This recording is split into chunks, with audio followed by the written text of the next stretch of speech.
You are standing in your kitchen on a Tuesday night, phone in hand, and the number on the screen reads $750,412. You do not screenshot it. You do not call anyone. You set the phone face down on the counter, and you stand there for a moment in the quiet. And something in your chest does a strange thing. Not excitement exactly. Something closer to vertigo. You have never had this much. You have also never been this exposed to losing it. $750,000 is not the milestone people talk about.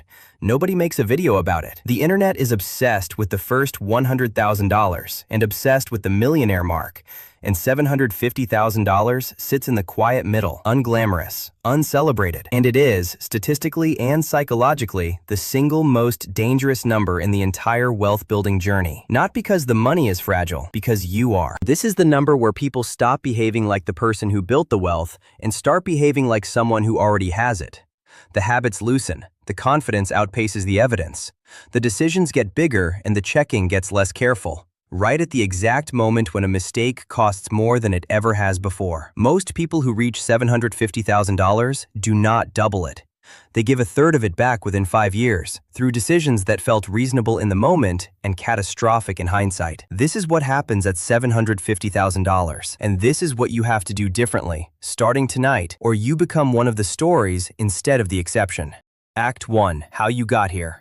Nobody watched you build this. There was no audience for the 12 years of automatic transfers on the 3rd of every month. No one clapping when you maxed out the 401k in a year. You also needed a new transmission. No one present for the Tuesday nights you sat at the kitchen table doing the math on whether the vacation was worth pulling from the taxable account and decided it wasn't and went camping instead and told people it was a choice rather than a sacrifice. Which it was, and also wasn't. You built this in the specific loneliness of consistency. $400 a month here, a bonus redirected there instead of spent, a raise absorbed into contributions instead of lifestyle, 2 market corrections you sat through without selling. One of them bad enough that you checked the account 4 times a day for 3 weeks and did not touch a dollar of it. You built it slowly enough that you never quite felt it accumulating. $50,000 felt significant. $150,000 felt like real progress. $400,000 felt like something you could actually retire on someday, decades out. And then, somewhere between $600,000 and $750,000, the compounding did what compounding does. It stopped needing you as much as it used to. The market added more to your account last year than you contributed. This has never happened before. It changes something in how the account feels. It used to feel like a project you were building. Now it feels like a machine that is running with or without your daily attention. And that feeling, the feeling of being less necessary to your own success, is both the reward for everything you did right and the exact condition under which people start doing things wrong. Because when the machine feels like it's running itself, you start to believe you understand it better than you do. The first rule: the discipline that built $750,000 is not automatically the discipline that protects it. Building and protecting require different instincts, and the transition between them is where most people fail without realizing they've entered a different phase of the game. Act 2. The dangerous confidence. 6 weeks after you cross $750,000, a coworker mentions a stock his brother-in-law works for. You would have ignored this 2 years ago. You do not ignore it now. Not because the tip is better, it isn't. It's the same low-quality speculation dressed up as insider knowledge that is always circulated in office break rooms. You engage with it because something in you has shifted. You have $750,000. You built it through boring index funds and automated contributions and a level of patience that occasionally felt closer to suffering than virtue. And some part of you, quietly, has started to feel like you've graduated, like the boring stuff was the training wheels, and now you're ready for something more sophisticated. This feeling has a name among researchers who study investor behavior: the sophistication illusion. It is the single most predictable psychological shift that occurs once an account crosses a threshold that feels meaningfully large to the person holding it. The number itself does not create skill. It creates the feeling of skill, which is more dangerous than having no confidence at all, because unearned confidence does not hesitate the way uncertainty does. You put $22,000 into the stock, not reckless by any single measure, under 3% of your net worth, exactly the kind of position size a responsible person tells themselves is fine because it's small relative to the whole. You watch it daily for the first time in years. It goes up 14% in 6 weeks. and you feel something you haven't felt about money in a long time. The specific electric feeling of being right. You do not sell. You add $15,000 more. The stock is down 60% 11 months later. You lost $22,200 of the original $37,000. And more importantly, you lost something less measurable. The specific, hard-won relationship with patience that took you 12 years to build and 6 weeks of confidence to nearly abandon entirely. The second rule. The moment you feel like you've graduated from the boring strategy is the exact moment the boring strategy is working. The feeling of readiness for sophistication is not evidence of sophistication. It is usually evidence of the opposite. Act 3. The lifestyle question. Your friend Marcus buys a boat. He is not wealthy in the way you are becoming wealthy. His net worth is a fraction of yours, held mostly in home equity and a modest 401k he's never fully understood. But he buys a boat, a nice one, $68,000 financed over 8 years, and he posts about it. And you are happy for him, in the uncomplicated way you're happy for friends. And also, quietly, uncomfortably, you notice something in yourself. You could buy the boat outright, in cash, without touching a single invested dollar. You have never let yourself think this way about a purchase before, and the thought arrives with a kind of permission you're not used to extending yourself. This is the second trap that opens at $750,000, and it is more dangerous than the stock tip because it doesn't feel like risk. It feels like reward. You have earned the boat, the nicer car, the kitchen renovation, the vacation home down payment. You have genuinely earned the right to enjoy some of what you built. And the line between reasonable enjoyment and structural erosion is thinner and more dangerous than anyone tells you. You do not buy the boat. You buy something smaller instead, a $34,000 upgrade to your car, paid in cash, which feels disciplined by comparison and is, technically, an improvement over financing a boat. But you notice, in the weeks after, that the upgrade did not satisfy the thing that prompted it. You find yourself looking at other things, a renovation, a second property as an investment, though you haven't actually run the numbers on whether it would function as one. The specific danger of $750,000 is that it is large enough to fund meaningful lifestyle inflation while still feeling, to the person holding it, like a number that requires continued restraint. You are rich enough to make expensive mistakes and still poor enough to believe you can't afford to stop making them. The third rule. At $750,000, every purchase you make should be evaluated not against what you can afford today, but against what compounding does to that same dollar amount over the next 20 years. The $34,000 car upgrade is not $34,000. Left invested, it is approximately $131,000 at 65. You are not choosing between a car and a car payment. You are choosing between a nicer commute and a materially different retirement. Act 4. The people who need you now. Your brother-in-law's business needs $40,000. Not a loan exactly, an investment, he says.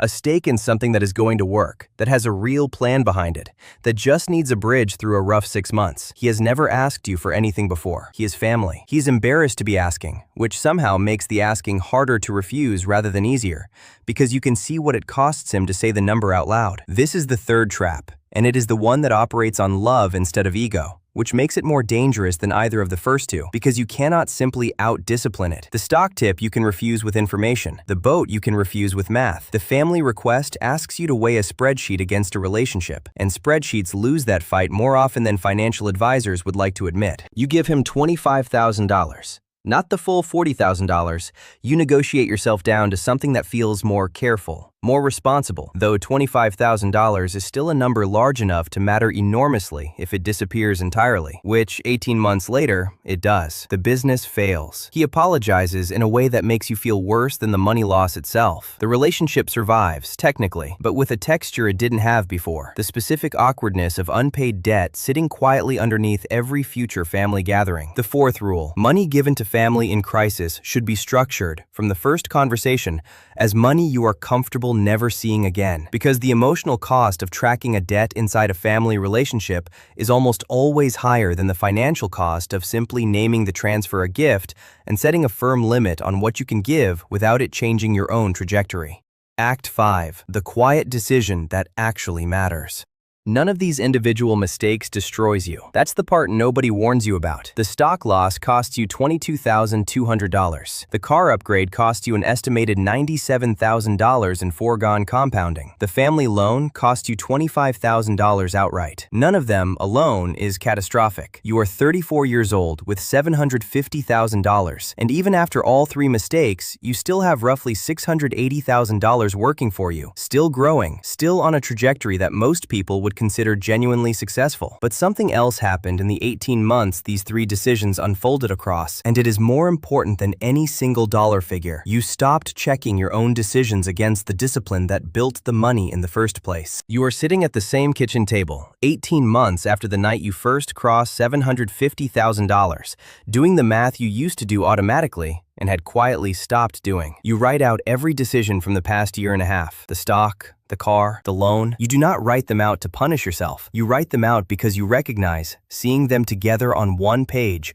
a pattern you could not see while living inside each individual decision. Every single one of them started with the same internal sentence: I can afford this now. That sentence was not wrong exactly. You could afford each individual decision. What the sentence obscured was the compounding cost of a habit, the habit of treating each decision as isolated rather than cumulative, the habit of measuring affordability against your current balance instead of against your future trajectory. You make one decision that night that matters more than any single dollar amount in this entire story. You set a rule. Any decision above $10,000 that falls outside your existing investment plan gets a 30-day waiting period and a conversation with a fee-only fiduciary advisor before it happens. Not because you don't trust yourself, but because you have just proven, in 18 months in $144,000 of erosion, exactly how persuasive the version of yourself that doesn't trust the boring plan can be. The fifth rule. The danger at $750,000 was never any single decision. It was the absence of a system to catch the pattern before the pattern became expensive. Confidence needs a check, not because confidence is bad, because unchecked confidence at this specific wealth threshold is statistically the most common reason people who build significant wealth fail to keep it. Act 6. What compounding forgives. You are 41 now, 7 years past the Tuesday night in the kitchen. The rule held, not perfectly. You broke it once, for a real estate opportunity that turned out fine. And once, you almost broke it for a business idea a friend pitched. And the 30-day waiting period is the only reason you didn't. Because by day 19, the friend's numbers had already fallen apart under closer scrutiny, and the decision made itself. Your net worth is $2.1 million.